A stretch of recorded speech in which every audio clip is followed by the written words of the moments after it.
क्यों हुआ पहलगाम? फोर्स के पहले चीफ तो फारूक अब्दुल्ला साहब ही थे। तब कांग्रेस की सरकार थी। यहाँ पे ट्रेनिंग पहले उन्होंने की, वो 4-5 लोगों का ग्रुप था। लेकिन बदकिस्मती ये है कि तब की सरकार को या तब की डीप स्टेट को शायद ये समझ नहीं आया कि हमें किसके हाथ में जम्मू कश्मीर की हुकूमत देनी चाहिए। तो दी किसके हाथ में? जो पाकिस्तान से ट्रेनिंग करके, जबकि पाकिस्तान से ट्रेनिंग करके आया, ग्रुप्स बनाया, हाँ ग्रुप बनाया, उसका अपना ग्रुप था अल-फतह फोर्स के नाम से किया गया। वो करवाया कि उन्होंने, अगर आप पॉलिटिकल पावर में हो, अगर आप सीएम हो, अगर आप ऑर्डर कर रहे हैं अपने किसी भी पुलिस के चीफ को या किसी भी चीफ को, आप गोली मारो या जो भी हो,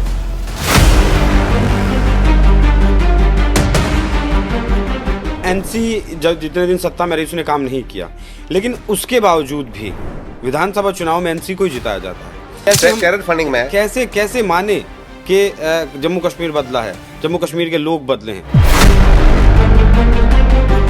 महबूबा जी बताइए पाकिस्तान के साथ क्या क्या कनेक्शन है? हा? ऐसा कोई भी नहीं रहा जो दोगला नहीं रहा जम्मू कश्मीर में। कि एनसी पीडीपी के रिश्ते क्या हैं पाकिस्तान से? ऑलवेज क्रिएट ही उन्होंने किया टेररिज्म। पाकिस्तान से आज भी उनके रिश्ते हैं। अब हमारे नौजवान पॉलिटिक्स में आ जाए, बेशक आ जाए, आप देखिएगा एक भी आदमी कभी भी एनसी को चुनेगा नहीं। ये बताइए कि आप जम्मू कश्मीर से भारत में आए हैं या फिर जम्मू कश्मीर से दिल्ली आए हैं? वो कहेंगे ये भारत हमारा नहीं है, हम भारत के नहीं है, वो मैं मानता हूँ। सीआईए का रोल कितना है जम्मू कश्मीर में? क्या सीआईए एक्टिव है, और अगर है तो फिर ये किसके साथ एक्टिव है? फ्यूचर जो भी आपको चाहिए, फ्यूचर एनर्जी, वो आपके जम्मू कश्मीर में, भारतीय जम्मू कश्मीर में है। तो कैसे ना चाहे सीआईए, जब अफगानिस्तान में ईरान किया, बाकी सारे ईरान के, कैसे ना चाहे सीआईए और आईएसआई मिलकर, पीओके के लोग कह रहे हैं कि हमें भारत से मिलाया जाए ताकि हमारा कश्मीर और भारत हमारा मुकम्मल हो जाए। भी बहुत ज्यादा जोर स्टेटहुड पर क्यों है? मैं चैलेंज से कहता हूँ, मुझे एक शख्स दिखाए जो जम्मू कश्मीर में इसलिए बाहर आया कि मुझे स्टेटहुड चाहिए। नहीं, पहले बजट नहीं मिलता था सरकार पहले को। बजट मिला था, लेकिन फारूक अब्दुल्ला के घर के लिए मिलता था ना। राहुल गांधी को आप इस देश का नागरिक क्यों नहीं मानते?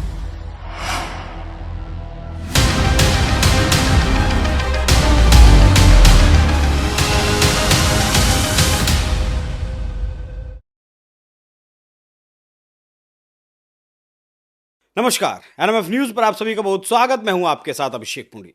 जम्मू कश्मीर में पहलगाम का आतंकी हमला क्यों हुआ, उसके बाद किसने उन आतंकियों को छिपाया, कौन उनका मददगार रहा, क्या जम्मू कश्मीर के लोगों की सोच मौजूदा वक्त में बदल रही है? जब से धारा 370 हटी है तब से बदली है या आज भी वैसी ही? आज भी क्या भारत से खुद को वो जुड़ा हुआ पाते हैं या फिर आज भी उनकी सोच पाकिस्तान परस्त है? इन सब विषयों पर चर्चा करेंगे। आज मेरे साथ स्टूडियो में मौजूद हैं डॉक्टर सफीक शेख। बहुत बहुत स्वागत है सर आपका एनएमएफ न्यूज के स्टूडियो में।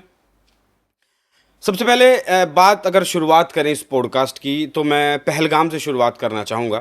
22 अप्रैल को जो कुछ हुआ वो निंदनीय है, विभत्स था, लेकिन क्यों हुआ पहलगाम? सबसे पहले जितने भी दर्शक हैं एनएमएफ न्यूज़ के, मेरी तरफ से आप सबको जय हिंद और सलाम, नमस्कार। क्यों हुआ? आप जानते हैं कि टेररिज्म यानी कि दहशतगर्दी पिछले 40 साल से जम्मू कश्मीर में पनप रही है और दहशतगर्द के वाक़ात जो है कंटिन्यूसली होते जा रहे हैं। पर हुए क्यों? पहलगाम एक वाक़ा नहीं हुआ, वो रिसेंट वाक़या है। ये हमें 10 दिन याद है, 20 दिन पहले ये हमें याद है, लेकिन इससे पहले हज़ारों वाक़यात हुए। अगर आपने जम्मू कश्मीर में देखा होगा, चाहे वो वहाँ का जो भी भारत का नाम ले, उसे मुखबिर का नाम दे के हज़ारों लोगों को मारा गया, या हिंदू जितने भी वहाँ पे पलायन जो हुए, जिन्हें निकाला गया या मार दिया गया दहशतगर्दी के नाम पे। It's all about the proxy of Pakistan. अब पाकिस्तान का गिला नहीं है, वो तो दुश्मन है ही ओपन, लेकिन द फैक्ट इज दिस, जो हमारे पॉलिटिशियंस है जो 70 साल से वहाँ के सियासी कगार को और सियासी उस लगाम को लिए बैठे हैं, सियासी पावर को एंजॉय कर रहे हैं। The first one is Farooq Abdullah. Let me talk about the Farooq Abdullah first. And Al Fatah force के पहले चीफ तो फारूक अब्दुल्ला साहब ही थे। तब कांग्रेस की सरकार थी। यहाँ पे ट्रेनिंग पहले उन्होंने की, वो 4-5 लोगों का ग्रुप था। लेकिन बदकिस्मती ये है कि तब की सरकार को या तब की डीप स्टेट को शायद ये समझ नहीं आया कि हमें किसके हाथ में जम्मू कश्मीर की हुकूमत देनी चाहिए। तो दी किसके हाथ में? जो पाकिस्तान से ट्रेनिंग करके आया। जबकि पाकिस्तान से ट्रेनिंग करके आया, ग्रुप्स बनाया, हाँ ग्रुप बनाया, उसका अपना ग्रुप था अल-फतह फोर्स के नाम से, जो फिर कन्वर्ट हुआ क्या नाम है इसका, लिबरेशन फ्रंट। क्या करता था ये ग्रुप?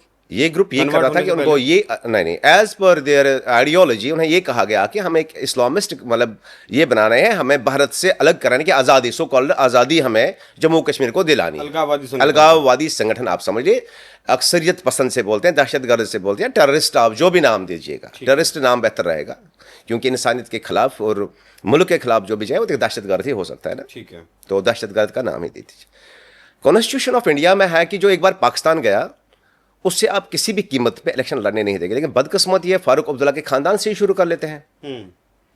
वो पाकिस्तान चले गए, उसके बाद में वहां पे बहुत सारी तंजीमें आई, यानी कि पहले लिबरेशन फ्रंट जिसका यासीन मलिक चीफ या अमानुल्लाह खान बार में चीफ था। बदकिस्मती की बात यह है कि किस सरकार ने फारूक अब्दुल्ला को यहां पे चीफ मिनिस्टर, आप देखिए ना 90s की बात कीजिए, जहां से ये शुरू हुआ 89 की बात कीजिए, और शुरुआत हुई है रिगिंग, वोट रिगिंग से, तब भी उन्होंने किया, यानी कि वोट रिग किया, राइट। सो फारूक अब्दुल्ला आया तो दहशतगर्दी की और टेररिज्म की शुरुआत हुई पाकिस्तान से। पाकिस्तान चाहता भी क्या है हमेशा, पाकिस्तान कभी हमारा सगा तो है नहीं। अब यहाँ पे हम मुस्लिम और वो सब मेजॉरिटी ये बात नहीं करेंगे, बात करेंगे नेशनलिज्म की, बात करेंगे मैं भारतीय हूँ, मैं प्राउड भारतीय हूँ, भले मैं मुसलमान हूँ लेकिन मैं प्राउड पहले भारतीय हूँ, उसके बाद में सब कुछ है, क्योंकि पहले जब मेरा घर है तब मैं, ठीक है। Is it clear? सो अभी आप दूसरी जगह पे हम चले जाते हैं, वही है सज्जाद गनी लोन। मैं अभी आपको बेसिकली, ताकि अपने दर्शक जितने भी देखने वाले हैं आपकी समझ में जरा आ जाए कि basically what's happening in Kashmir. बिल्कुल, शुरुआत कहाँ से हुई बेसिकली, तो ये तो अभी पहलगाम वाक़ा तो कल की बात है। मेरी आंखों के सामने पता नहीं कितनी लाशें गिरी है, कितना खून देखा है हमारे, हमने खुद पता नहीं कितना सफर जला है, कितनी हिजरतें जली है, राइट। सो रेस्पेक्टेड व्यूअर्स, बात क्या हुई, सज्जाद गनी लोन की बात करें। अलबर्क तंजीम, एक अगर नाम सुना होगा आपने, उसके वालिद साहब थे, वो एजुकेशन मिनिस्टर भी रहे हैं पहले, लेकिन उसके बाद वो अलगाववाद के साथ जुड़े, उन्होंने बनाई अलबर्क तंजीम, अलबर्क जिसका नाम था, तंजीम यानी कि अलबर्क, लेकिन I mean to say with weapon, terrorism, terrorist organisation अपनी उन्होंने अलग से बनाई। वो है सज्जाद गनी लोन साहब के फादर साहब। दूसरे भाई उनके बिलाल गनी लोन साहब रहे जनाब, उसके नेता, पॉलिटिकल नेता। तीसरा भाई सज्जाद साहब कहाँ था, क्या वो ट्रेनिंग करके नहीं आया? कश्मीर के लोगों में अभी इस वक्त की अगर मैं बात करूं, ये दुख है कि अगर किसी मिनिस्टर का बेटा पाकिस्तान चला गया, बंदूक लाया, दहशतगर्दी की, एक्सटॉर्शन किया, सब कुछ किया, उसके बाद भी भारत सरकार इसे क्यों चुनती है? एक क्या पॉलिटिक्स के लिए कोई और है नहीं वहां पे? क्या पढ़े लिखे लोग नहीं है जो संभाल सकते थे इनको? इसमें धर्म का मामला तो नहीं। हाँ, पाकिस्तान कश्मीर को ये नजरिया दिया गया कि हम आपके धर्म का जंग लड़ रहे हैं।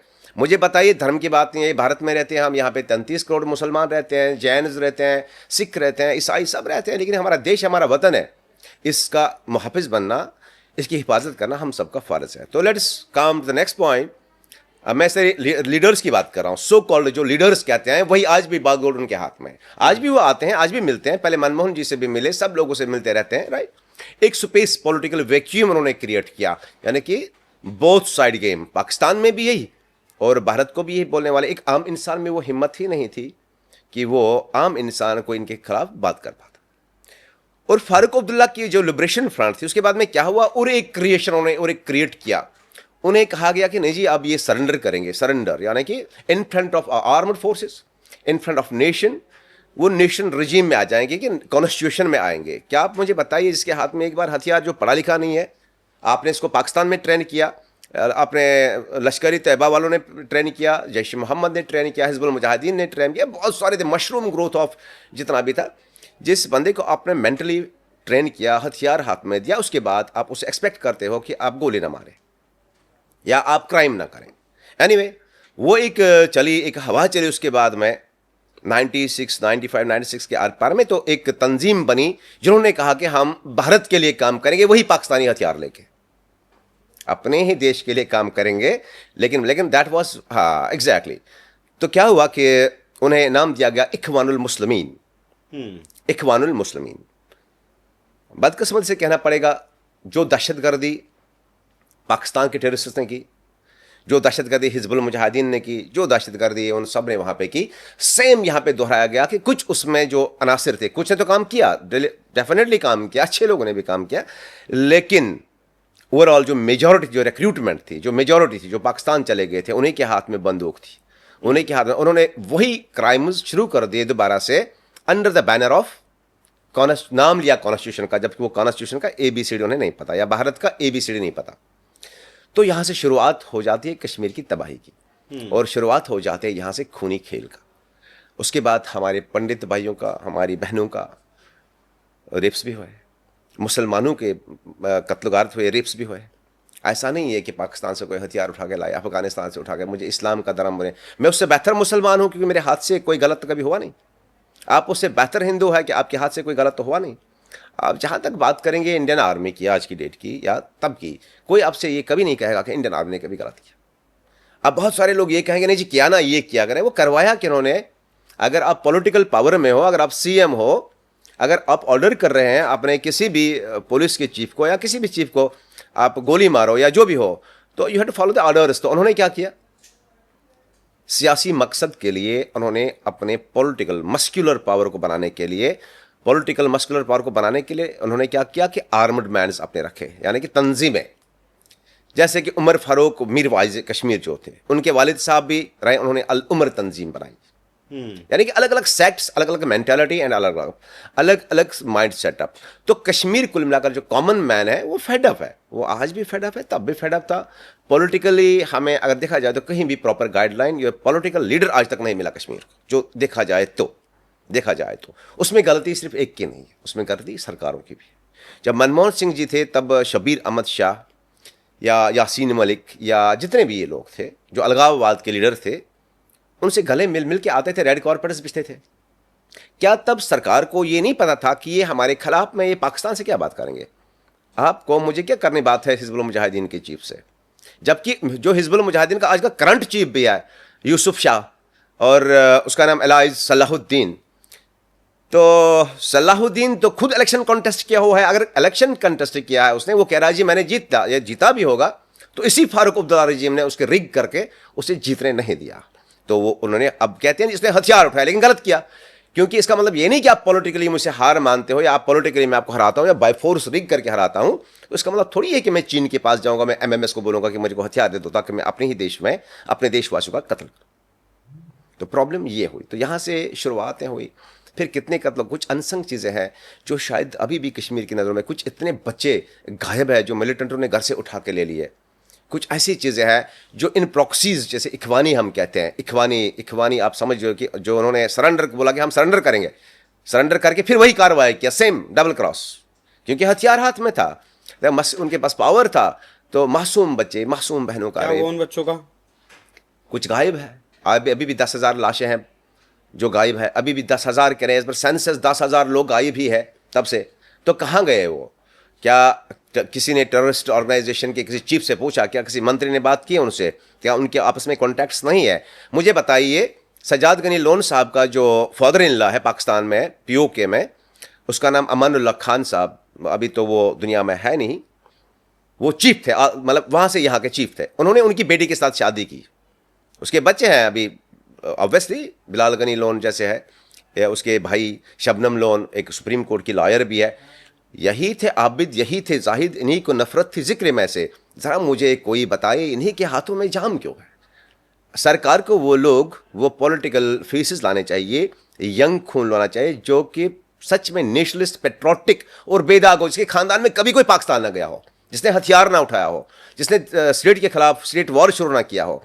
तो सीधी सी बात है, जब जंगें छिड़ती है, दहशतगर्द, आप कहीं आप नॉर्थ ईस्ट ले या कहीं दुनिया का सीरिया ले, इराक ले, जहाँ पे भी बंदूक आती है तो तबाही लेकर ही आती है। और इसको निकालना सियासी लोगों का ही काम है। फौज क्या करेगी, पुलिस क्या करेगी, उनका काम है। आप उनको अपना टारगेट देते हो, जी ये यहाँ पे मिलिटेंट आ गया, जी जाओ एनकाउंटर कर दो, तो इतना ही कर सकते हैं। लेकिन इंटरनेशनल और नेशनल लेवल पे कहाँ पे जाके एक फौजी ऑफिसर या एक पुलिस ऑफिसर जाएगा तो वो ये आपको बता देगा कि जो आपके बाकी हालात है, जो पॉलिटिकल, सोशल, इकोनॉमिकल या बाकी फाइनेंशियल कंडीशन जो खराब हो गई, वो हम, ये तो एक पॉलिटिशियंस का ही काम है ना। तो सियासी लोगों को चाहिए कि वो ये काम करें। हाँ, इससे पहले कि मैं आ जाऊं इस पे कि अभी बैसर वैली में हुआ, पहलगाम में हुआ, after article abrogation of article 370, it is good. लोग कहते थे इससे पहले ये उन्होंने एक शोशा लगा रखा था, पहले ये बात किया, पहले खुद बनाई तंजीमें, पहले खुद पाकिस्तान चले गए, बंदूकें लाई, मरवा दिया लोगों को, एक्सटॉर्शन किया लोगों को, रेप्स किए।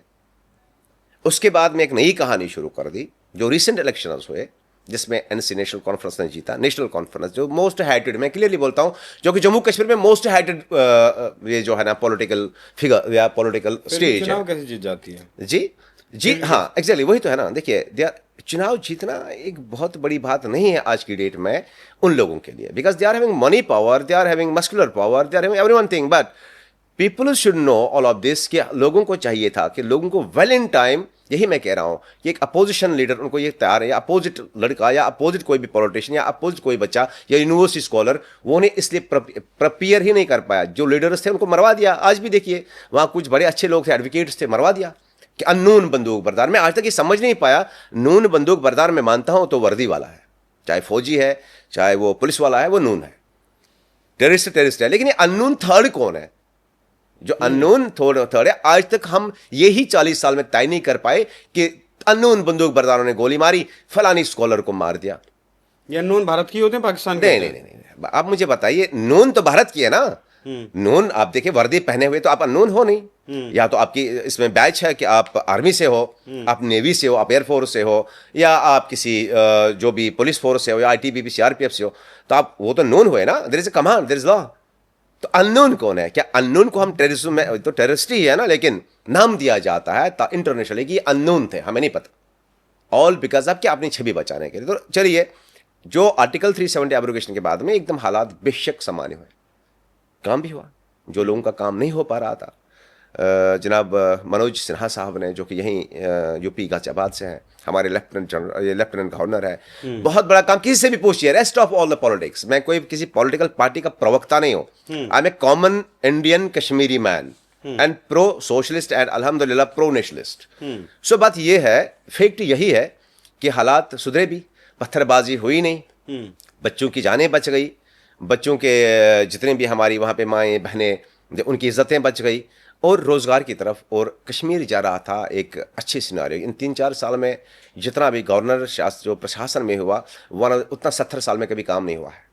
जो अभी गवर्नर साहब ने काम वहाँ पे किए, तो लोग आज चाहते हैं वहाँ पे हमें सीएम क्यों चाहिए था, हम तो ठीक थे। ये आम लोगों का मैं प्रोस्पेक्टिव, मैं सिनारियो आपको बता रहा हूँ। आम लोग कह रहे हैं कि हमें क्यों ही जाना था वहां पे, हमें क्यों ही करना था इलेक्शन, क्या जरूरत पड़ी भारत सरकार को, जबकि लोग ही बोल रहे हैं डेमोक्रेटिकली कि नहीं चाहिए। सो नहीं चाहिए, हम ठीक है। मैंने अपने सेगमेंट में ये 370 वाला हिस्सा लास्ट में रखा था, लेकिन आपने जब जिक्र कर दिया, ठीक है, तो फिर इसका थोड़ा सा विश्लेषण अगर करें। जी। धारा 370 हटने से पहले जम्मू कश्मीर के लोगों की जो प्रति व्यक्ति आय थी वो 80,000 रुपए थी। धारा 370 हटने के बाद 2023-24 की बात करें तो 1,40,000 को क्रॉस किया, और 24-25 की बात करें तो 1.5 लाख से ऊपर चली गई। राष्ट्रीय जो प्रति व्यक्ति आय है 2 लाख रुपए, उससे भले कम है, लेकिन जस्ट डबल हुई है धारा 370 हटने के बाद। अनुसूचित जाति को, ST-SC को आरक्षण दिया गया है, महिलाओं को भी अधिकार वहां दिए गए हैं। बाकी पाकिस्तान से जो विस्थापित हैं उन्हें डोमिसाइल भी दिए गए हैं। चुनाव भी, पंचायत चुनाव करवाया गया, और विधानसभा का चुनाव भी करवाया गया। कश्मीरी पंडितों को भी नौकरी दी गई, उन्हें घर भी दिए गए, 3800 नौकरियां दी गई, और लगभग 6000 मकान भी उन्हें दी गई। केंद्रीय जो योजनाएं हैं, PM आवास योजना है, फिर आयुष्मान योजना हो, उनके भी उन्हें लाभ दिए गए। शिक्षा में IIM, IIT ये भी खुला है। सुरक्षा की अगर बात करें तो सैन्य जो आम लोग जो घायल होते थे या फिर मरते थे, उन घटनाओं में 81% की कमी, और सेना जो हताहत होती थी उसमें 50% की कमी। उसके बावजूद भी बहुत ज्यादा जोर स्टेटहुड पर क्यों है? स्टेटहुड एक शोषा है। स्टेटहुड जो है, आप सुनिए, स्टेटहुड इनका क्या मतलब है? जो पॉलिटिकल जो इस वक्त पॉलिटिक्स में जो पावर में है, मैं एनसी की बात करूंगा डायरेक्ट, मैं इधर उधर की बात नहीं करूंगा। लोगों को बेवकूफ़ बनाने के लिए उनका मैनिफेस्टो क्या था, मैं लोगों से कहना चाहता हूं, उनका मैनिफेस्टो में उन्होंने बता दिया, हम एक तो आर्टिकल 370 को बैक करेंगे, राइट। ये manifesto, political manifesto national conference का, जो कि असंभव था। हाँ, जो कि असंभव था, सब पता था लोगों को असंभव है, नहीं होगा। स्टेटहुड और 35A पर्टिकुलरली 35A भी वापस लाएंगे, और हर महीने गैस के 12 सिलेंडर्स गैस के दे देंगे, राइट। उसके बाद बिजली फ्री, हम इतने सारे यूनिट्स देंगे, 2000 यूनिट्स 3000 यूनिट्स बिजली फ्री देंगे। जो बिलो पुअर, ये मैं नेशनल कॉन्फ्रेंस का मैनिफेस्टो ऑफ इलेक्शन बोल रहा हूँ। जिस इलेक्शन जो आज सरकार वहां पे, मैं उनका मैनिफेस्टो बोल रहा हूं। उन्होंने इस वक्त क्या लोगों को बता दिया, क्या मैनिफेस्टो लेके वो लोगों के सामने गए, क्योंकि उनके पास कुछ था ही नहीं। अगर मुझसे पूछते, आपसे किसी और से पूछते, तो लोग बोलते थे आप तो चोर हो, आप लोगों ने तो पहले ही गद्दारियां की है, आप लोगों का तो तंजीमें भी आपकी, मिलिटेंट भी आपके, हुकूमत भी आपकी। तो अब बताएं, अब ये भारत सरकार को, जैसे उन्होंने ऑलवेज लिया था फॉर ग्रांटेड, जैसे कांग्रेस सरकार थी उन्होंने फॉर ग्रांटेड लिया था कि ये जी हम इनको बता रहे हैं, डरा रहे हैं, ये होगा, ऐसा होगा, वैसा होगा, कश्मीर में हालात बहुत ख़राब होंगे, कश्मीर में वो हाल होगा, ये हाल होगा। आफ्टर आर्टिकल 370 आप देखिए एक भी पत्थर नहीं चला, कोई मरा नहीं, कोई कुछ नहीं हुआ। और उसके बाद में स्टेटहुड पे जोर इसलिए है कि लोगों को बेवकूफ़ बनाने का सबसे बड़ा काम, क्योंकि इनके पास लोगों को कहने के लिए अब कुछ है नहीं। देखिए मुझे कोई चीज़ खरीदनी है, लोगों के सहमत है कि पॉलिटिकल कैमोफ्लैश, ये कैमोफ्लैशिंग है कि नहीं, मैं कर सकता हूं। आपको पता है 40 साल 70 साल इन्हीं की हुकूमत रही है वहां पे। जब 70 साल में भाई आप बिजली पानी सड़क वो सब नहीं कर पाए जो कि गवर्नर साहब ने 4 साल में कर दिया। आप एम्स की बात करें, आप आईआईटी की बात करें, आप रोड्स की बात करें, रिंग रोड्स की बात करें, आप जो हज़ारों अरबों करोड़ों रुपये में वहाँ पे बने हैं, कनेक्टिविटी की बात करें, आप ट्रेन की बात करें, आप ये तो इन्हीं 4 साल में हुआ। क्या ये फ़ारूक अब्दुल्ला नहीं कर पाता तब से बस, या क्या उनकी सरकारें नहीं कर पाती, चाहे कोलिशन सरकार थी, क्या वो नहीं कर पाते? नहीं किया, क्योंकि वो करना ही नहीं चाहते। जितना वो डिस्ट्रॉयड कश्मीर को रखेंगे तो कॉमन सेंस से उनका बिजनेस चलेगा, दोनों साइड से आर्म्स एम्युनिशन का भी बिजनेस चलेगा, कॉमन सेंस है, और उनका अपना पॉलिटिकल मैनिफेस्टो और पॉलिटिकल सिनेरियो भी जिसको वो लोगों को दिखा रहे हैं ना, वो भी एकदम बहुत बढ़िया बोल बोल के वो अपना पावर एंजॉय कर रहे हैं, अपना प्रोटोकॉल एंजॉय कर रहे हैं। Very much unfortunate. मैं यहाँ पे कहना चाहूँगा, मेरी सरकार से गुजारिश रहेगी, अगर आप कह रहे हैं कि जो एक बार दहशतगर्द बना, जिसने एक बार देश के खिलाफ कोई काम किया, तो आप कैसे उनको फिर अपने ऐवानों में लाके उन्हें कुर्सियों पर बिठा देते हो ताकि आम लोग सफ़र कर दें? आम कश्मीरी तो आज भी, आम जम्मू कश्मीर का नौजवान आज भी तालीम पे ध्यान कह रहा है कि मुझे तालीम पे ध्यान देना है, उसे रोज़गार चाहिए, उससे आप मुझे बता दिया एजुकेशन चाहिए, उसे बाकी सारे, उसे एक्सपोजर चाहिए, उसे मुल्क के साथ मिलाने के लिए। जैसे कि आर्मी ने आपने देखा होगा सद्भाव के तहत कितने सारे बच्चे आते हैं, म्यूज़िक में आते हैं, हर एक जगह पे आते हैं, पढ़ाई के लिए आते हैं, आईआईटी में है, पता नहीं कहाँ कहाँ पे नहीं है। सो लोगों को वो चाहिए, common man never want destruction. पहले बजट नहीं मिलता था सरकार पहले को। बजट मिलता था, लेकिन फारूक अब्दुल्ला के घर के लिए मिलता था ना, और उसमें से आधा टेररिस्ट को जाता था। हथियार कहाँ से आते? अगर गुंडे, आप मान लीजिए एक माफिया वाला टाइप था, इस माफिया को अगर आपको पालना है तो माफिया को पैसे भी तो देने हैं ना।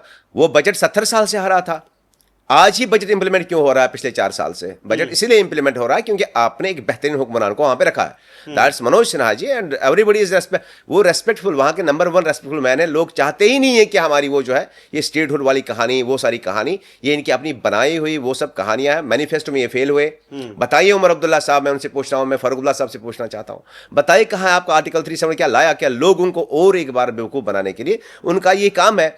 अच्छा, मैं आपको एक एग्जाम्पल देता हूं। जो एमपी है उनके, वो एनसी नेशनल कॉन्फ्रेंस से ही है, आगा रुहुल्ला साहब, एमपी है, मेंबर पार्लियामेंट है।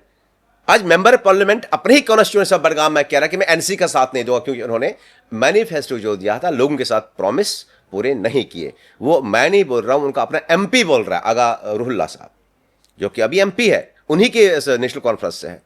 वो किसी और तंजीम का तो है नहीं, किसी और नज़म का तो है नहीं, किसी और जमात का तो है नहीं। सो वो भी उनसे खायफ है। लेकिन अब क्या हुआ है वहाँ पे, वो एक शख्सी राज, मेरा बाप भी बड़ा मिनिस्टर था, प्राइम मिनिस्टर था, वो था, मेरा बाप ये है, और अब मैं भी बनूंगा, और आप उनके बच्चे भी लॉन्च करने जा रहे हैं, आप अपने बच्चों को भी, है ना।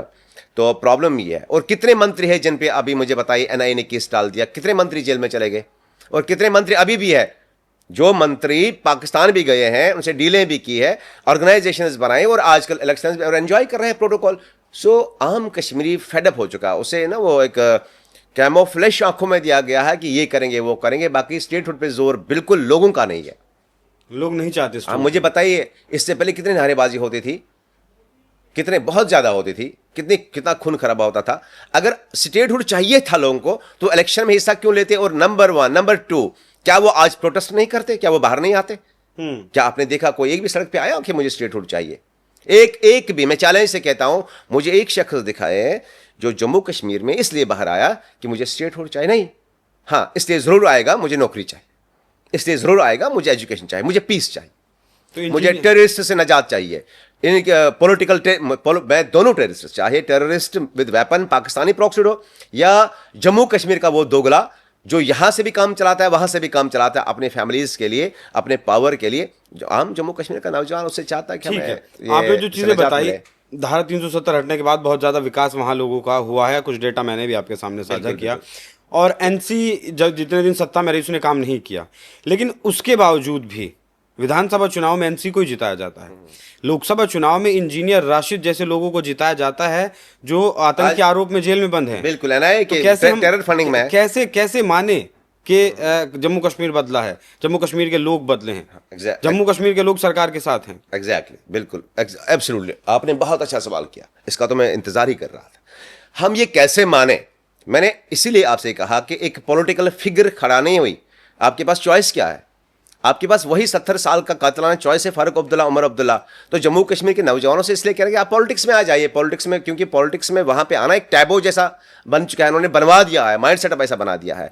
आप मुझे बताइए, एक गुंडा ही वहां पे जाता है, एक टेररिस्ट मान लीजिए जो कि अभी आरोपों में बंद है, या कोई और आइडियोलॉजी, इसकी जो टेररिस्ट मतलब दहशतगर्द आइडियोलॉजी है, कोई और आइडियोलॉजी है, फिगर आपके पास वही है। लोग कहां जाए? लोग डेमोक्रेटिक प्रोसेस में हिस्सा ले रहे हैं, कॉन्स्टिट्यूशनल प्रोसेस में हिस्सा ले रहे हैं, लेकिन आप मुझे बताइए सरकार को किसको मैंडेट देना चाहिए था? क्या एक आम आदमी को खड़ा करके नहीं दे सकता है? लेकिन वो उसको देगा नहीं, क्यों? क्योंकि वो गुंडा बना बैठा है, उसे वो जीने नहीं देगा, वो उसकी जिंदगी खा जाएगा। तो लोग तो डेमोक्रेटिकली वो बेशक आते हैं, वो बेशक कॉन्स्टिट्यूशनली आते हैं, अपना वोट कास्ट करते हैं, वो चाहते हैं कि यहाँ पे एक ऐसी प्रोसेस हो, एक सॉफ्ट सिस्टम हो। लेकिन आप आगे कौन है? आगे तो वही एनसी है। अगर मैं अभी चला जाता हूं, मान लीजिए 2 मिनट के लिए, मैं कह रहा हूं जी मुझे मैंडेट चाहिए, क्या आपको लगता है मुझे मैंडेट देंगे? नहीं देंगे, नहीं देंगे। अगर नहीं देंगे तो मरवाएंगे जरूर।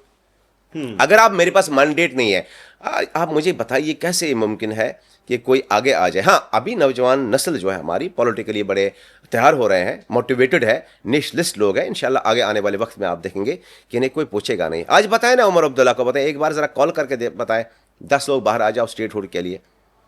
और जम्मू कश्मीर के लोग जितने नेशनलिस्ट है, मैं ये नहीं कहूँगा मेजॉरिटी, पाकिस्तान चले गए, बंदूकें लाई, और 90s तब हम बहुत छोटे थे, हमने देखा मैसेकियर्स देखे, खून खराबात देखा, पॉलिटिकल डिस्टेबलिशमेंट देखी। लेकिन आज की डेट में मैं दावा से आपसे कह रहा हूँ कि सिर्फ एक हीलिंग टच एजुकेशन, और जैसे कि अभी सरकार काम कर रही है, जैसे सरकार काम कर रही है, जैसे कि गवर्नर प्रशासन की मैं बात करता हूं, मैं एनसी की बात नहीं करता हूं। एनसी हो ना हो कोई फर्क नहीं पड़ता, वहां आपका पॉलिटिकल लीडर हो ना हो कोई फर्क नहीं पड़ता। आप सोशल मीडिया उठा लीजिए, देखिए लोग क्या लिख रहे हैं।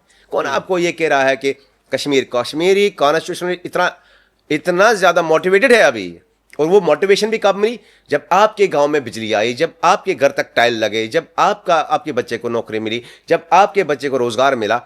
आज तक तो नहीं मिला था ना, आज तक भी वही बजट आ रही थी, नहीं मिल रहा था। सो हमारे पास पॉलिटिकल फिगर आगे करने के लिए, चलिए अब मैं 3-4 का नाम लेता हूं।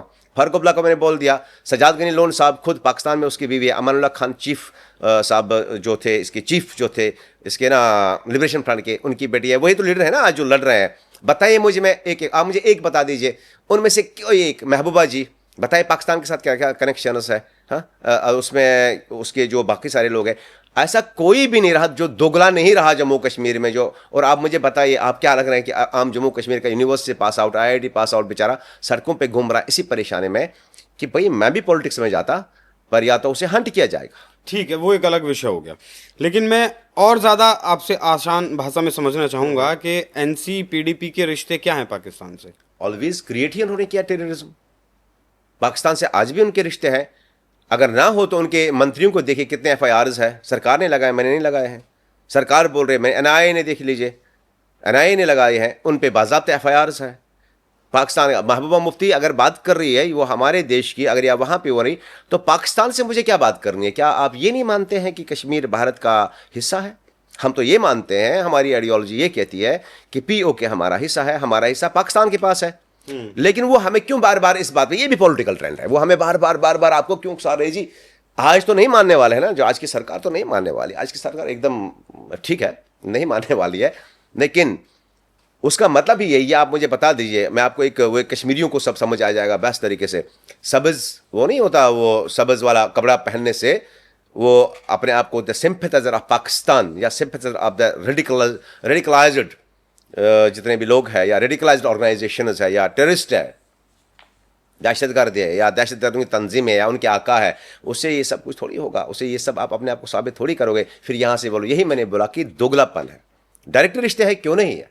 और सजाद गनी लोन साहब के रिश्ते हैं, क्योंकि चीफ साहब की ही बेटी उनकी जिन्होंने बनाई liberation front, the first organisation of Jammu Kashmir, just pick up the arms, कि हम स्टेट के खिलाफ, जो स्टेट के खिलाफ चले गए। लेकिन आज वही तो, वो भी तो आप देख लीजिए उनके क्या हालात हैं। वो तो ऑब्वियसली अपने आप को ना पेट्रोटिक नेशनलिस्ट बोलते हैं। मुझे नहीं पता फिर डीप स्टेट की इसके पीछे में क्या चीज़ें हैं, लेकिन इतना ज़रूर कश्मीरियों को पता है कि इन सब ने हमारा खून चूसा है। अच्छा, और बताइए, जब हमारा दरगाह शरीफ वहाँ पर जलाया गया, बहुत बड़ी, जब मेजर मस्त गुल जो पाकिस्तान का एक दहशतगर्द, बड़ा दहशतगर्द था, तो हम छोटे थे तो सुना कि हमारा आस्थान, आस्थान आप समझ रहे हैं, आस्थान यानी कि दरगाह शरीफ, बड़ी चरारी शरीफ की, वहाँ पे अल्लाह के वली बुजुर्ग, तो किसने जलाया? उसके साथ में उनके वालिद साहब थे, वो सब लोग थे जिन्होंने पाकिस्तानी टेररिस्ट को लाया और यहाँ पे मस्जिदों को जलाया या बाकी सारी चीज़ें कर, यानी या क्या नाम है इसका, दरगाहों को जलाया।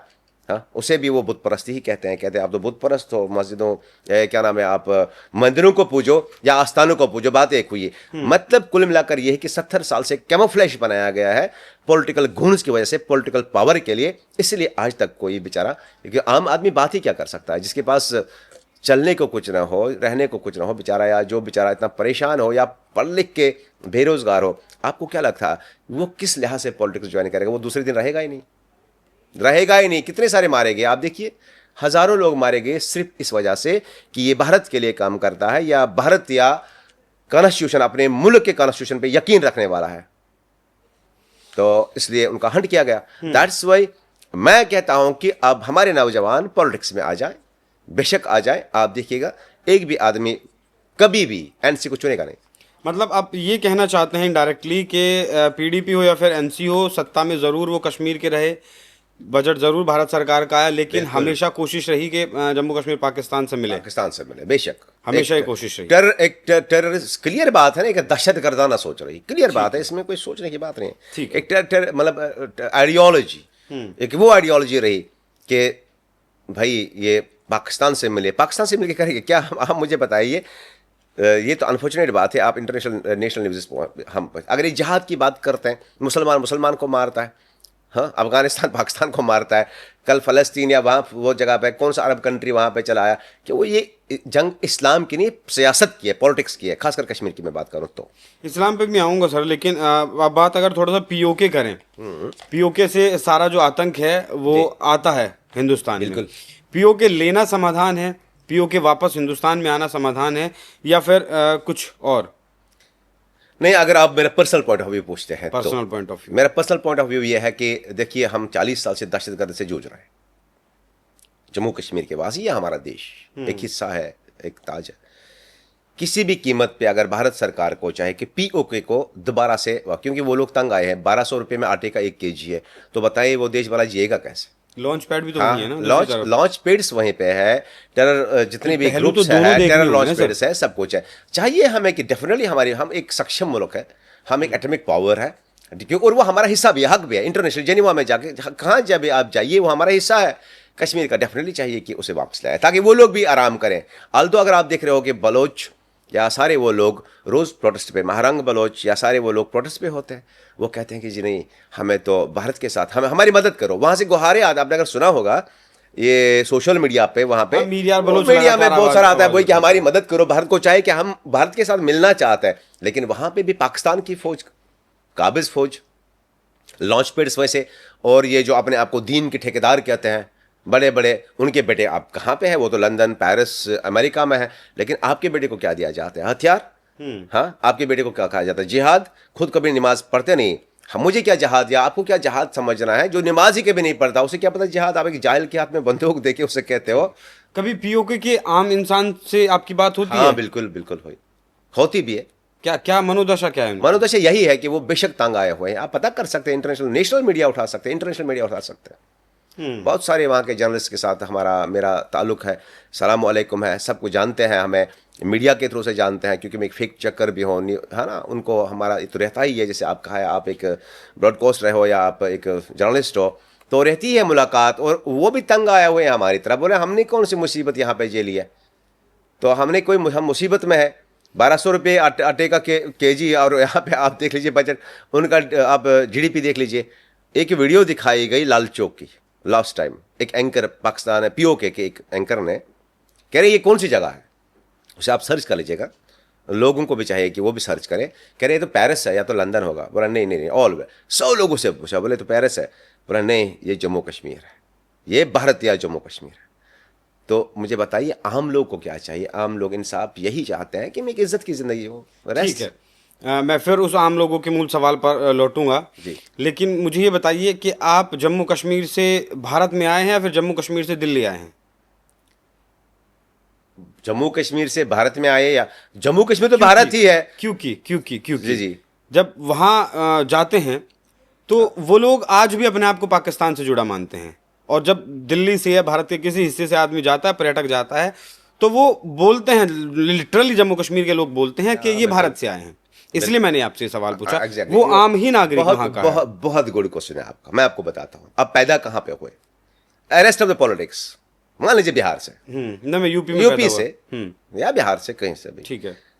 आप दिल्ली में मुझसे पूछते हैं या मैं आपसे पूछता हूं भाई आप कहां से आए, आप मुझसे कभी ये नहीं कहते मैं भारत से आया, आप मुझसे ये कहते हैं कि मैं तो बिहार से आया, यूपी से आया। ठीक है। So the contest, the intention is not bad. हाँ, कुछ रेडिकलाइज्ड ऑर्गेनाइजेशंस का तब से अभी तो जो नई जनरेशन है अब उनको सब पता है हम भारत के ही वासी हैं, भारत के ही रहने वाले हैं। हाँ, इन सिंपल कॉन्टेक्स्ट वो बोलेंगे कि नहीं, एक तो रेडिकलाइज्ड सोच है, वो तो मैं मानता हूं। वो कहेंगे कि भारत हमारा नहीं है, हम भारत के नहीं है, वो मैं मानता हूं। कितने % लोग होंगे वो आप कैलकुलेशन कर लीजिए। लेकिन आम कॉमन मैन से आप पूछिए और आज के नौजवान से पूछिए, जब से ये, क्योंकि उन्होंने सब छुपा रखा था ना सारा सिस्टम, इन्हें ये बता रहे थे ना, पॉलिटिशियंस बता रहे थे ना कि भाई भारत हमारा है नहीं, हम इसके अलग है, हमारा मुल्क अलग है, हमारा ये है, हमारा वो है, आर्टिकल 370 है, आर्टिकल 35A है, हमारे पास रिजर्वेशंस है। अगर था तो तब से उन्होंने उसे इंप्लीमेंट क्यों नहीं किया? मैं मानता हूं चलो था, तो इंप्लीमेंट क्यों नहीं किया? सो इन सिंपल कॉन्टेक्स्ट हम सिंपली ये सोचेंगे कि अभी आप मुझसे पूछेंगे आप कहां से, मैं बोला मैं कश्मीर से, श्रीनगर से आया हूं। हाँ, लेकिन भारत मेरा देश है ना, मैं तो भारतीय ही हूं ना, भारत या कश्मीर से आया हूं। हाँ, अगर कोई पीओके से आए, चाहे टेररिस्ट, विदाउट ऐसे, मैंने क्या उससे, वो शायद कह सकता है, एक दहशतगर्द कह सकता है कि मैं पाकिस्तान से आया हूं। लेकिन हम पाकिस्तान से नहीं, ना हम पाकिस्तान को मानते हैं, ना हमें पाकिस्तान की जरूरत है, बल्कि हमारा हिस्सा वहां पे, हमें चाहिए कि हम उसे बैक पॉलिटिकली, बाय फोर्स, जैसे भी चाहे, इंटरनेशनली, उसमें डिप्लोमेसी में, जहां से भी आप चाहे। आप देखिए पीओके के लोग कह रहे हैं कि हमें भारत से मिलाया जाए ताकि हमारा कश्मीर और भारत हमारा मुकम्मल हो जाए।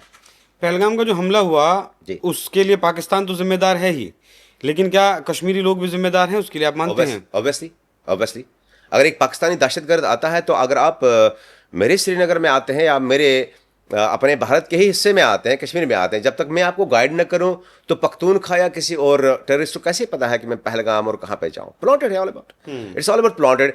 कोई तो सहायताकार रहा होगा ना।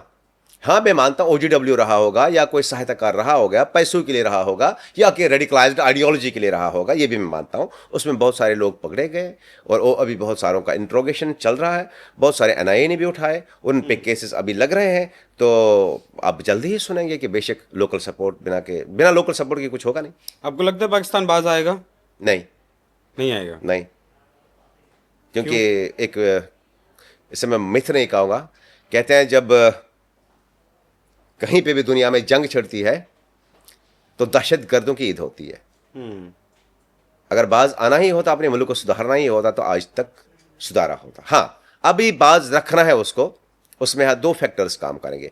एक, एजुकेट करना है अपने जम्मू कश्मीर के लोगों को, और दूसरा, हमें एक पॉलिटिकल स्टेज पे या जरूरत पड़े कहीं पे तो फोर्स की भी जरूरत पड़े तो फोर्स भी यूज करके हमें पीओके को वापस किसी भी, ताकि जहां सारी फैक्ट्रियां, वहां भी बच्चे पढ़ते नहीं है ज़्यादा, इतना ज़्यादा वो है नहीं, बंदूकों की फैक्ट्री लगाए बैठे हैं, है ना। जब आप बंदूक की फैक्ट्री बोलते हो तो बंदूक ही हाथ में दोगे ना, तो चले आए आज हमारे कश्मीर में, देखिए जो पेरिस बोल रहा था, हम तो ठीक। ये बहुत ही मूल सवाल इसलिए है क्योंकि जब कश्मीर के लोग आज तक पाकिस्तान की मानसिकता से अपने आप को अलग नहीं कर पाए, तो जो पीओके मेनली लॉन्च पैड्स हैं आतंकवाद का, मतलब कहें कि जननी आतंकवाद की पीओके से ही है। अगर इन केस कल को पीओके भारत में आ जाता है तो वो लोग कैसे अपने आप को भारत से जुड़ा हुआ महसूस कर लेंगे? क्यों वो पाकिस्तान से अपने आप को जुड़ा महसूस नहीं करेंगे और फिर देश में अलगाववादी सोच पनपेगी? Exactly, this is good question, बहुत बढ़िया सवाल है। सबसे पहले कि अपने जम्मू कश्मीर के लोग, मैं और एक बार लोगों से रिक्वेस्ट करता हूं, मैं आपको और एक बार दोहराना चाहता हूं, कितने % लोग हैं वो? 4%, 5%? अगर आपको याद होगा, महबूबा मुफ्ती जी ने कहा था, जो कि CM भी रही, इनके वालिद में क्या नाम है इसका, ये महबूबा मुफ्ती जी का वालिद जो होम मिनिस्टर ऑफ इंडिया भी रहा, उन्होंने कहा था कि अगर 370 हटाए, यहां कोई तिरंगे को हाथ लगाने वाला नहीं होगा। लेकिन मैं चैलेंज लेके कह रहा हूं, तिरंगे को कंधे पे कंधा देने वाला कोई हाथ नहीं लगा। आप मुझे बताइए, जितने तिरंगे आज तक 70 सालों में कभी भी कश्मीर में नहीं गर लगे, उतने तिरंगे, वो रैलियां और हर घर में वो तिरंगा आज लहरा रहा है। उन्होंने एक ऐसी आइडियोलॉजी बना के रखी थी अपने पॉलिटिकल पावर के लिए। आम लोग की सोच में बेचारे में ये नहीं है मुझे करना। आम लोग तो हम कहते हैं उसे कैटल क्लास होता है। कैटल क्लास ही है ना। इलीट कितने आज है परसेंटेज, ये है कि आप लीजिए, मैं आज भी मानता हूं 10% कश्मीरी रेडिकलाइज्ड अपने पॉलिटिकल और रिलीजियस फंडामेंटल रिलीजन जो है, जो फंडामेंटल रिलीजन की बात करते हैं, दहशतगर्दी की बात करते हैं, राइट। सो वो हो सकते हैं, वो कभी आपने हो नहीं सकते। वो हमेशा, आप किसी भी इंसर्जेंसी में जाइए दुनिया में, आप देख लीजिए, वो हर जगह पे है, चाहे वो सीरिया हो, इराक हो, ईरान हो, अफगानिस्तान हो, पाकिस्तान के अंदर टीटीपी क्या कर रही है। अगर मुसलमान तो पाकिस्तान के अंदर टीटीपी क्या है, इट मीन्स कि हर जगह पे है, क्योंकि उसमें मूल सवाल भी यहीं से पनपता है ना सर। हाँ, कि आपने कहा 10% या फिर 4%। 4% हो। बांग्लादेश में तख्ता पलट हुआ, बिल्कुल 16 करोड़ की आबादी बांग्लादेश में है, बिल्कुल 16 करोड़ लोग तो सड़कों पर नहीं उतरे, बिल्कुल कुछ हजार लोग, लाख लोग सड़क पर उतरे, तख्ता पलट हो गया। एब्सोल्युटली। तो वो 4% लोग अगर एक साथ सड़क पर निकल जाएं तो दिक्कत है ना। नहीं, बिल्कुल, आप बिल्कुल सही कह रहे हैं। तो उसका सोल्यूशन क्या है? अगर एक बच्चा बिगड़ जाता है, ये समस्याएं मैं इसीलिए आपसे डिस्कस कर रहा हूं। बांग्लादेश की बात अलग है, बांग्लादेश की बात अलग है। देखिए, बांग्लादेश को आजाद भारत ने करवाया। मैं सिर्फ एक उदाहरण दिया कि चंद लोग भी अगर सड़क पर मैं समझ, आप मुझे बताइए, उसके लिए हमारे पास स्पेशल फोर्स सक्षम है, उसके लिए हमारे पास फोर्सेस है, एनकाउंटर्स हो रहे हैं। अब इसके लिए पॉलिटिकल फिनिश चाहिए।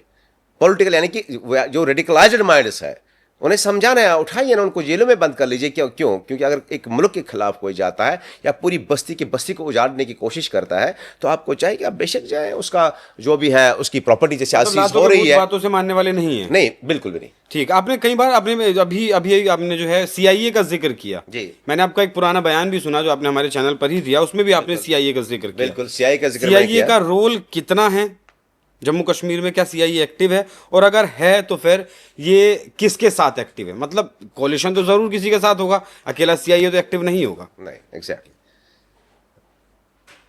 आप मुझे बताइए, एक डेलीगेशन आ रही है जम्मू कश्मीर में बिफोर इलेक्शन, मिल रही है।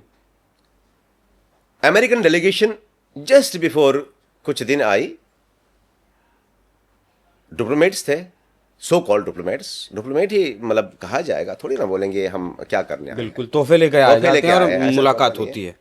सब मनी पावर एंड आइडियोलॉजी।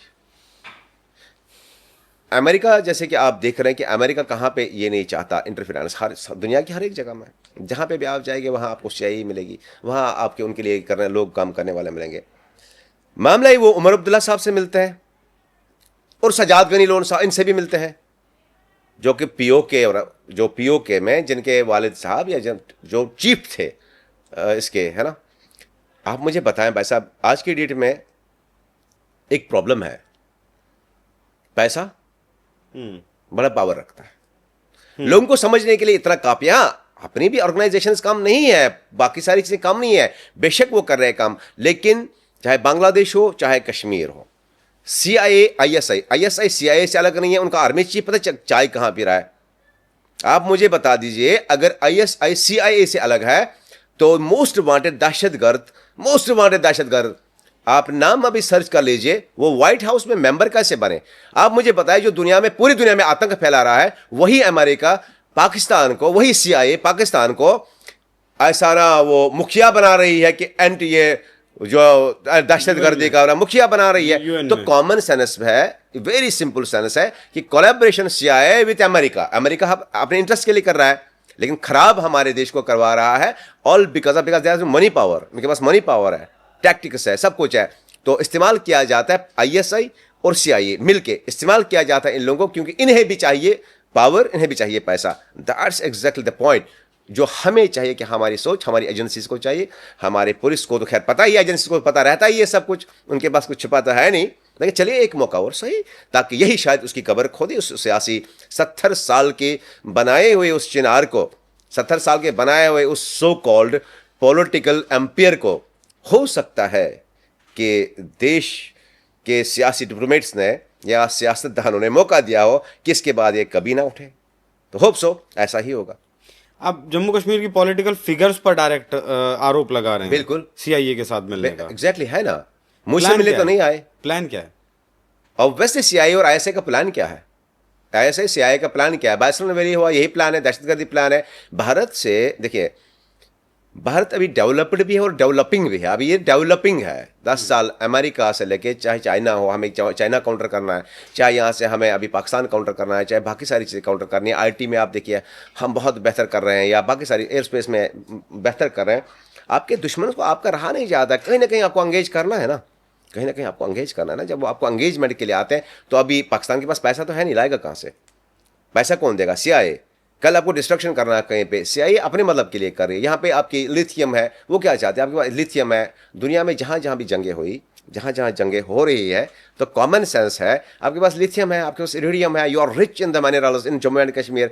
हमारे जम्मू कश्मीर में रिच इन मार्बल है आपके पास, लिथियम है आपके पास, क्या नहीं है आपके पास? फ्यूचर जो भी आपको चाहिए, फ्यूचर एनर्जी, वो आपके जम्मू कश्मीर में, भारतीय जम्मू कश्मीर में है। तो कैसे ना चाहे सीआईए, जब अफगानिस्तान वीरान किया, बाकी सारे वीरान किए, कैसे ना चाहे सीआईए और आईएसआई मिलकर कि हम भारत को, वो कर ही क्या सकते हैं निवे अपने लिहाज से, जो उनकी कोशिश तो करके देख ली है उन्होंने, तो 70 साल से भी कोशिश कर रहे हैं निवे, तो अभी देख रहे हैं। तो वो कैसे चाहेगी कि मैं भारत को शांति से बैठने दो? कहीं ना कहीं कहीं ना कहीं कहीं ना कहीं उन्हें तो कट्स तो लगानी ही है ना, कहीं ना कहीं डिस्टर्ब तो करना ही है ना, ताकि इंटरनेशनली ये तो पॉलिटिकल अभी कोई मसला है रहा नहीं।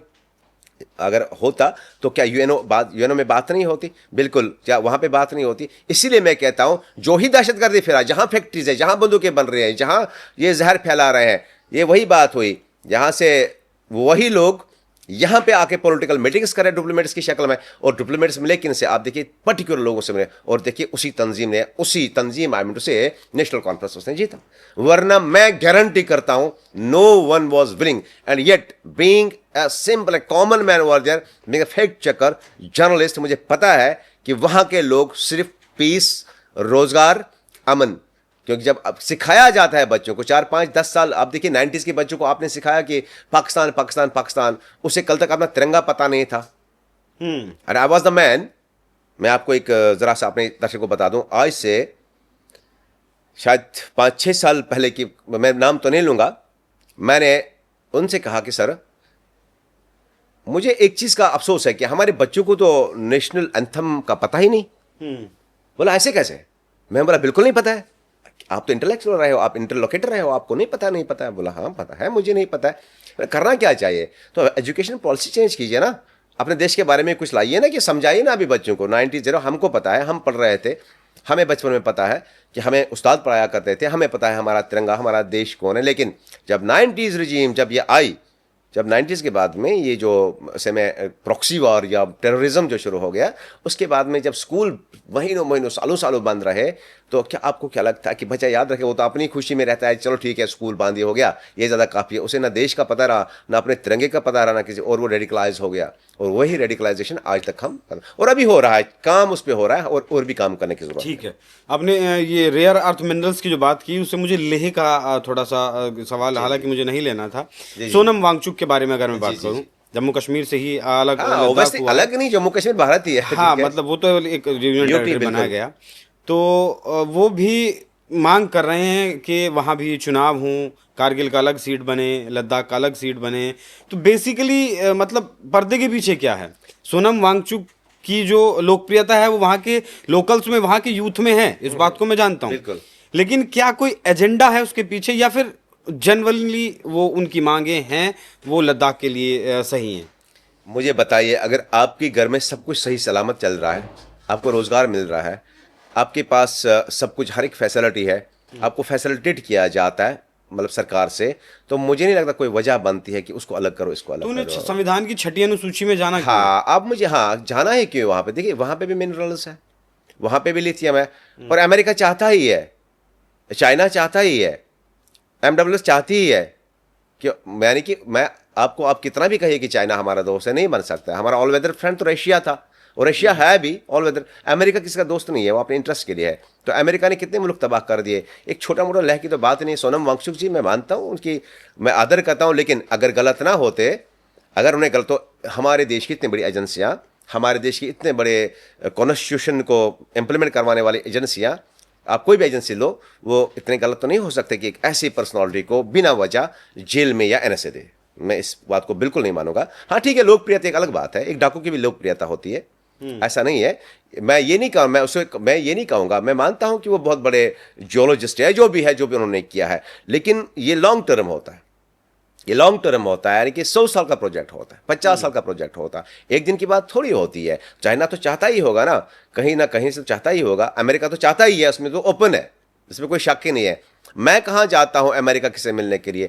आप मुझे पता है अपने ही देश के कितने लीडर्स चले गए अमेरिकन यूनिवर्सिटीज़ में, क्या करने के लिए? उसके बाद वो दोस्त हैं हमारे जम्मू कश्मीर के, जो भी सो कॉल्ड अभी इस वक्त जो मिनिस्टर्स हैं, उनके घरों में जा जाके चाय चाय पीने, काम ही क्या है इनका? Destruction, muscular power, enjoyment of power. हाँ, अब ज़रूरत वक्त की ये है, अब भारत सरकार को सोचना बेशक चाहिए कि पीओके के लिए भी कुछ ज़रा सीरियस सा सोचे, सीरियस सोचे, ताकि इलाज हो जाए एक ही बार, बार बार का जो है ये ना रहे। आप कहते हैं कि वो रेडिकलाइज्ड है, वो रेडिकलाइज्ड होते तो वो क्यों बोलते सड़कों पे जाके? मैं मानता हूँ वही 2-3-4% उनको लगाम देना बेशक आएगा, हमारे पास वो संसाधन है। मतलब आपकी मुख्य मांगों में है कि पीओके को वापस लिया जाए। डेफिनेटली होना चाहिए। ठीक है। अभी जो मेरा सवाल है आप उसको अदरवाइज नहीं लीजिएगा। बिल्कुल नहीं। लंबे वक्त से हम इस बात को सुनते हैं कि जब भी भारत पाकिस्तान के साथ एंगेज होता है, फिर युद्ध होता है, तो भारत 2.5 मोर्चों पर लड़ाई लड़ता है। पहला मोर्चा पाकिस्तान का, दूसरा मोर्चा चीन का। अगर अभी ऑपरेशन सिंदूर की बात भी देखिए, रियल टाइम पूरा इंटेलिजेंस दिया, हथियार भी दिए। और मतलब जो आधा मोर्चा है वो हिंदुस्तान में रहने वाले मुसलमानों का। बिल्कुल। वो भरोसा आज़ादी के बाद से आज तक मतलब ये देश उन पर कर नहीं पाया है, या फिर उनके काम ऐसे हैं कि वो भरोसा दिलवा नहीं पाए हैं? एग्जैक्टली, एक्सीलेंट क्वेश्चन, ये बहुत इंपॉर्टेंट है। क्योंकि सबसे पहले मतलब आज की जनरेशन को जानना जरूरी है कि भाई जिस देश में रह रहे हैं, कम से कम उसके ऊपर आपका और आपका उसके ऊपर भरोसा होना जरूरी है। एग्जैक्टली। अब जम्मू कश्मीर पुलिस को ले लीजिए, चलिए हम करंट सिचुएशन की बात करेंगे। जम्मू कश्मीर पुलिस क्या है? Maximum majority of Muslims. आप देखेंगे जम्मू कश्मीर पुलिस के हर महीने में कितने जवान शहीद होते हैं, बहुत सारे जवान शहीद होते हैं, बहुत आज तक के हुए, 90s से होते आए हैं। किन के खिलाफ लड़ रहे हैं? पाकिस्तानियों के खिलाफ। Operation group, special operation group किन के खिलाफ लड़ रहा है? जम्मू कश्मीर पुलिस किन के खिलाफ लड़ी है? JAKLI, Jammu Kashmir light infantry force, army की one of the best reputed unit, reputed division, किसके साथ लड़ रहा है? पाकिस्तान के साथ, दहशतगर्दों के साथ। वो थोड़ी वो वहां पे मानते हैं कि जी ये मुसलमान है, ये वो है, नहीं। They are meant for nation, they are working for nation. हाँ, यहां पे भी एक सियासत है, सियासी एक हम कहेंगे कि वो वही एक सियासी सोच, जो सोच क्रिएट की गई पूरे भारत में जो क्रिएट, जैसे कि हमारी, आप कश्मीरी कहीं पे भी देखिए ना, जो जम्मू कश्मीर से हो, उसे बोला आप कहाँ से, जैसे कि आपने भी बोला आप कहाँ से हो? कश्मीर से। अच्छा, कश्मीर से, तो मतलब वो उसको मतलब एक टेररिस्ट नजरिया से देखता है। क्यों? क्योंकि जो उसकी एज है, आपकी मेरी एज उतनी है ही नहीं जब से वहाँ टेररिज्म शुरू हुआ। अब आपने मेरे बाप को मारा, या आपने मेरा मंदिर जलाया, मैंने आपकी मस्जिद जलाई, राइट? ना आपको पता ना मुझे पता, लेकिन मुझे आज पता चलता है ये सारी जो ये सियासत है, मुझे इसमें नहीं घुसना, मुझे मेरे वतन का पीस चाहिए, मुझे मेरे वतन का पीस चाहिए।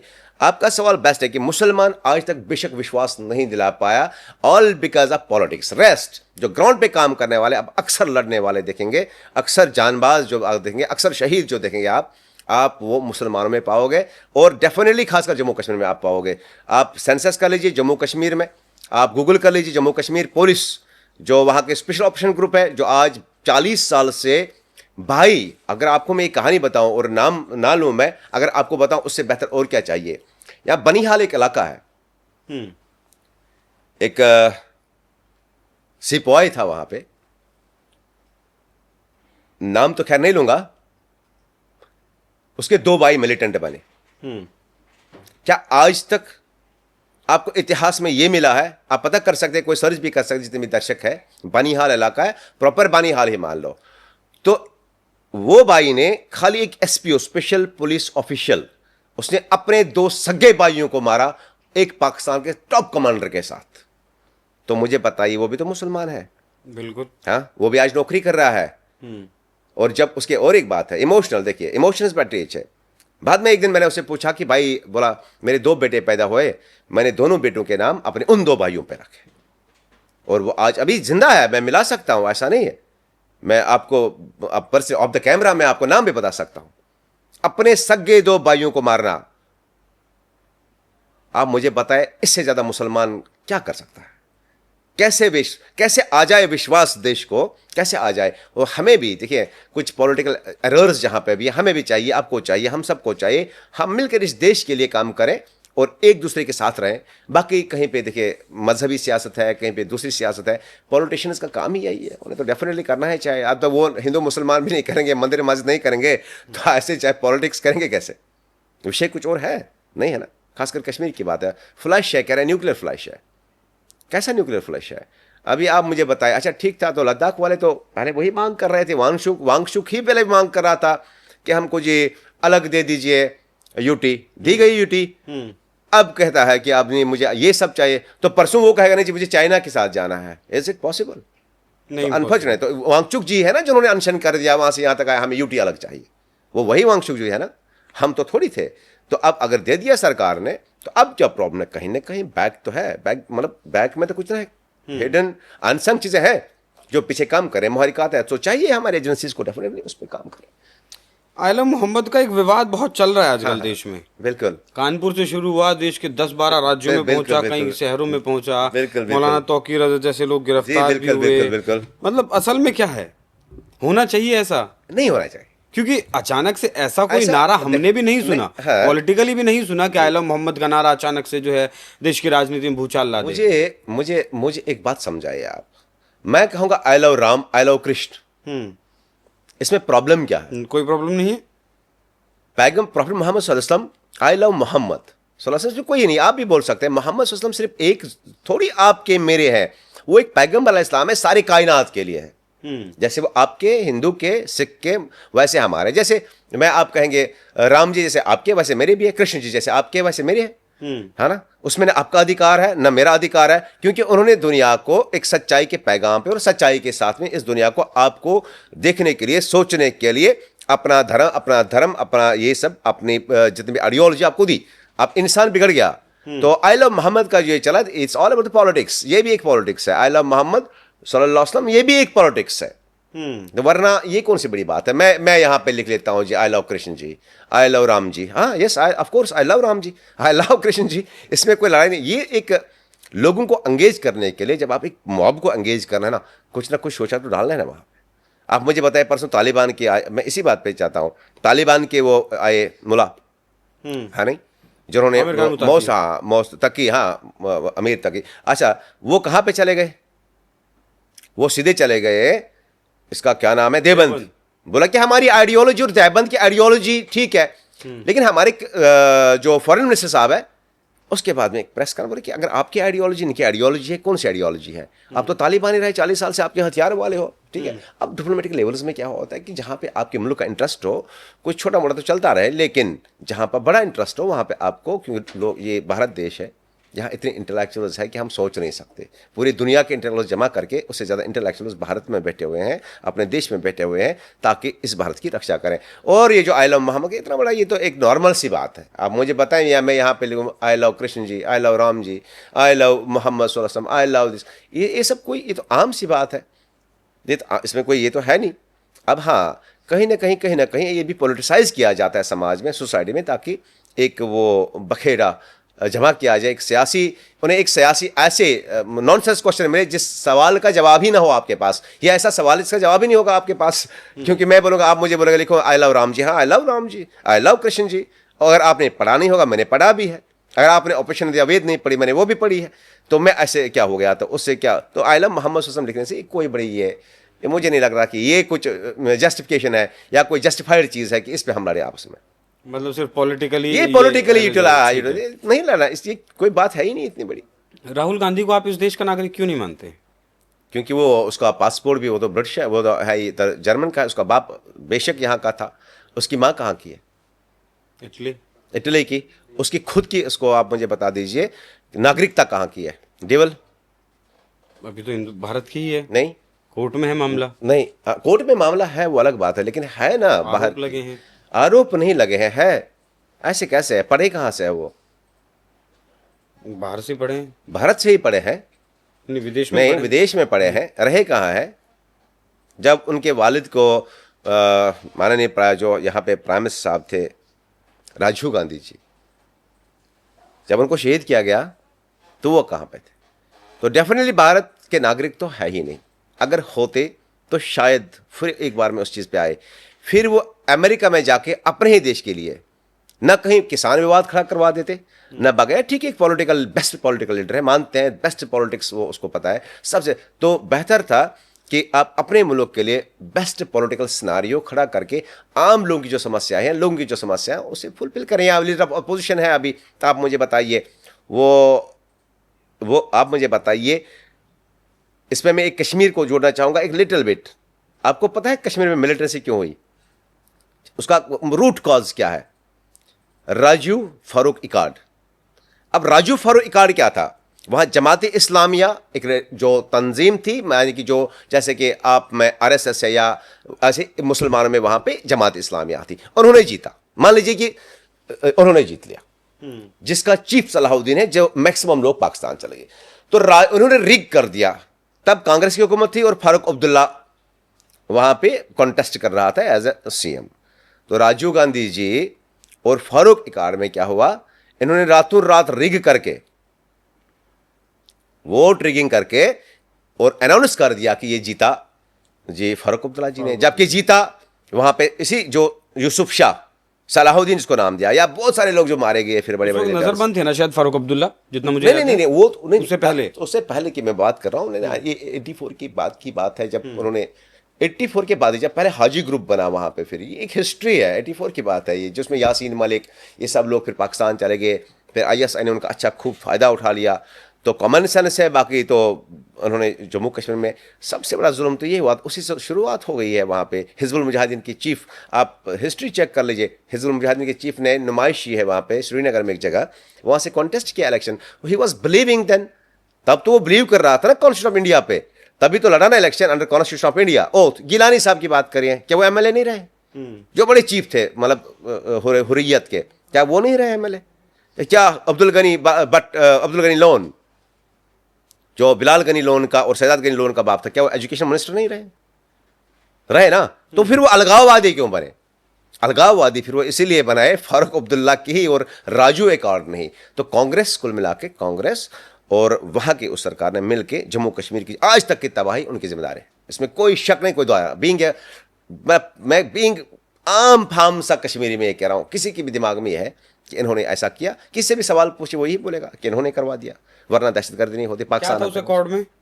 अकॉर्ड में ये था कि जमाती इस्लामिया को नहीं जीतने देना, क्योंकि नहीं जीतने देना, क्योंकि वो रेडिकलाइजेशन या फंडामेंटलिस्ट इस्लाम हम कह सकते हैं, फंडामेंटलिज्म या कुछ ऐसी तरह, क्योंकि उन्हें हुकूमत नहीं देनी है, उन्हें हुकूमत नहीं देनी है। लेकिन उसके बाद हुआ क्या? उसके बाद अगर उन्हें फारूक अब्दुल्ला को दिया तो उसके बाद ही ये चीफ क्यों बने, उसके बाद ही ये सब कुछ क्यों हुआ? अरे करने देते, देख लेते क्या करते, क्या ही करते, शायद नहीं करते, शायद इट वॉज प्री प्लान्ड कि हम ऐसा करेंगे फिर ऐसा करेंगे। फिर मैंने कहा ना 50 साल का 100 साल का इनका एजेंडा होता है। तो राहुल गांधी जी को बिल्कुल रिस्पेक्टेड लीडर है, मानते हैं हमारे पास, लेकिन अभी जब तक वो खुद को साबित नहीं करेंगे ना कोर्ट में भी कि मैं यहाँ का नागरिक हूँ, तब तक कोर्ट माननीय कोर्ट है, आप समझ रहे हैं कि सुप्रीम कोर्ट है। तो राजीव गांधी का जिक्र किया, मैं मौजूदा प्रधानमंत्री का अगर जिक्र करूं तो क्या देश को सही दिशा में लेकर चल रहे हैं, देश सही हाथों में है और जम्मू कश्मीर प्रगति के रास्ते पर इस शासन में चलेगा, ये चल रहा है? एग्जैक्टली देखिए, माननीय नरेंद्र मोदी जी का, मैं जहाँ तक जम्मू प्राइम मिनिस्टर की मैं बात करूँगा, जम्मू कश्मीर के लिए उन्होंने बहुत कुछ किया, we are very thankful to him. वो गरीब जो कभी सोच नहीं सकता था कि मेरे 5 लाख का इलाज मुफ्त होगा, वो सड़कें जो आज बनी है, जो बनवा रहे हैं, वो फ्लाईओवर्स जिसके इंतजार में 70 साल से थे, वो सब कुछ जो कुछ उन्होंने किया, खासकर पर्टिकुलरली मुझे नहीं पता और कहाँ पे क्या हुआ, लेकिन इतना ज़रूर पता है कि जम्मू कश्मीर के लिए उन्होंने जितना भी किया, इट्स एक्सलेंट एंड मतलब कमेंडेबल जॉब है, उसमें कोई शक ही नहीं है। बहुत बार आए भी वहाँ पे, बहुत बार देखिए ये सियासत है, आज मोदी जी है, कल कोई और आएंगे। एक देश का जो प्राइम मिनिस्टर होता है ये हर किसी का होता है, ये ना जम्मू कश्मीर, लद्दाख, यूपी, तो Jammu being a prime minister मैं बात कर रहा हूँ कि मोदी जी ने बहुत ज़्यादा अच्छा काम करवाया भी और कर दिया जम्मू कश्मीर में। It's very much clear. Even कि ऑल अगर देखा जाए तो हमारा वो जो पत्थर वाला ये सारा सिस्टम, एक खून खराबा था, वो खत्म हो गया। और वो रेडिकलाइज कौन करता था उसमें, एक मैं बता दूं, आज करंट टाइम में वो एमएलए है, मैं नाम नहीं लूँगा, नाम जानने वाले नाम उनको पता है। तो वो एमएलए था, तो वो एनआईए ने पकड़ा, बोला कि पत्थरबाजों को फंड कहाँ से आ रहा था, बोला था ये दे रहे थे। करंट एमएलए इस वक्त भी एमएलए है। तो क्या भारत सरकार को पता नहीं, एजेंसीज को पता नहीं, क्या सबको पता नहीं? इलेक्शन लड़े जीते, ठीक है, इट्स गुड। इलेक्शन कोई भी लड़ सकता है। यहाँ मुख्तार अंसारी भी लड़ रहा था, वो नहीं जीत रहा था। अतीक भी लड़ रहा था, वो नहीं जीत रहा था। तो अतीक, आपका अतीक बताओगे कि कोई मौलवी था किसी मस्जिद का? नहीं ना, एक रेपिस्ट ही था, एक डाकू ही था, एक डॉन ही था, एक किडनैपर था जो दारुल उलूम से लड़कियां उठाकर उनका रेप करके अपने घर में बाहर फेंकता था। तो आम लोग के पास में बेसिकली नॉलेज देनी चाहिए कि बेसिकली है क्या। जो फैक्ट है, फैक्ट है, फैक्ट आप सामने देखिए, लोग खुद एजुकेट हो जाएंगे, लोग खुद फैसला करेंगे हमें करना क्या है। बिल्कुल फैक्ट बताते हैं कि धारा 370 हटने के बाद लगभग 1,63,000 करोड़ रुपए का निवेश जम्मू कश्मीर में गया है।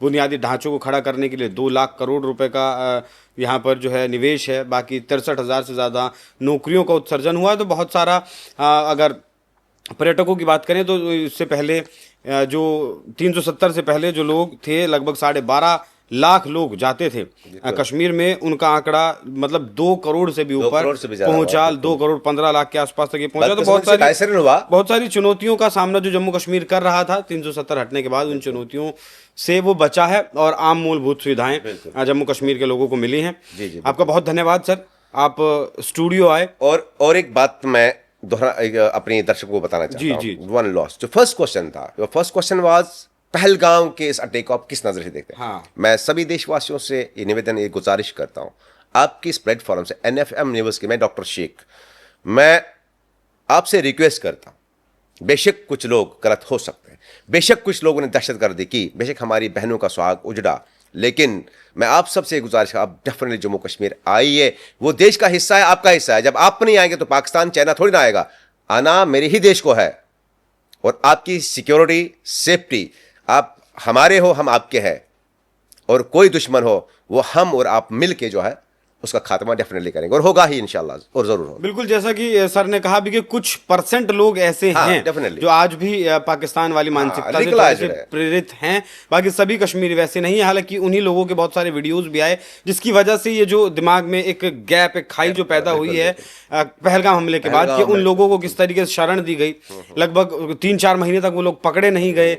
तो वो एक चीज है जो थोड़ा सा मारे गए। 3 तो मारे गए, 3 तो मारे गए, दैट्स एब्सोल्युटली। लेकिन और भी जिन्होंने लोकली सपोर्ट किया था, जिन्हें हमारी नॉलेज, हमारी जुबान में OGWs कहते हैं, ओवर ग्राउंड वर्कर्स, अभी पकड़े गए हैं, सब जेल में जा रहे हैं। नहीं, परसों भी पकड़ा, और भी इन्वेस्टिगेशंस आगे चल रही है, और जो भी होगा सजा पाएगा। लेकिन हम उन शहीदों को, उनके परिवारों से मैं तो हूं भारतीय जम्मू कश्मीर का, लेकिन जम्मू कश्मीर का एक आम सा इंसान आपसे रिक्वेस्ट करता है, बेशक हम शर्मिंदा है, शायद कहीं हमारी मेहमान नवाजी में, जबकि जाना जाता है कश्मीर मेहमान नवाजी के लिए कोई, लेकिन कुछ लोगों की वजह से आप सबको इग्नोर नहीं कर सकते, सबको शक की नजर में नहीं रख सकते। बिल्कुल बिल्कुल, बहुत धन्यवाद सर, आप स्टूडियो आए और कश्मीर की जो असल समस्या है और जो समाधान है उस पर आपने विस्तार से टिप्पणी की। बाकी दर्शकों, आपने ये चर्चा देखी पूरी। आप लोगों का इस विषय पर क्या कुछ कहना है, अपनी राय हमें कमेंट बॉक्स में जरूर बताइएगा। नमस्कार।